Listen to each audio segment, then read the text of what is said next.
The number of COVID-19 cases in the Tuscaloosa City Schools system continue to rise. So much so, Superintendent Dr. Mike Daria announced that he is delaying in-person instruction until October 19th, 1 week later than the original reopening plan.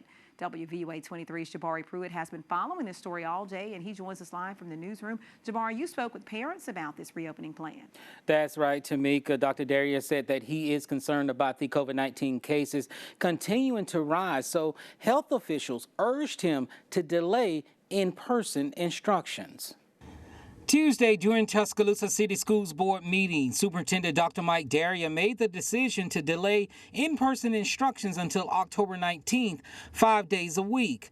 The system was set to phase in-person instructions on October 12th. We said all along our goal is to get our in-person students back in school. Our staggered approach has been working very well. It's allowed us the opportunity to implement those policies and practices that are important for us in making sure we can stay in school once we are in school. But for the next week, the system will continue its staggered schedule. Daria said health officials say right now the environment is uncertain. For being staggered at this point, we have relatively low numbers. But remember, we don't have all of our students on campus. As of Wednesday, October 7th, the Tuscaloosa City Schools system have 17 active students with COVID-19 and 12 employees. So we're monitoring that. Parents for and against the system's reopening plan spoke out.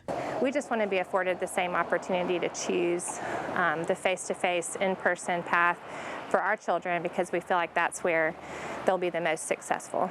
Paul Rollins, a parent within the Tuscaloosa City Schools system, has pleaded with the school board during several meetings not to bring students back on campus. Rollins believes the students should have remained virtual the entire semester. We need a plan. We don't need a schedule. Don't give our students and parents a schedule for when we're returning. Give us a plan of how you're going to protect our kids, protect our teachers. I don't agree with forcing these kids back into school when you know you can't social distance. And that's just one item that needs to be addressed. Now, we've since learned that 3 football players from Northridge High School did test positive for COVID-19. Now, all 84 football players have been quarantined. Live tonight from the newsroom, Jabari Pruitt, WVUA 23 News.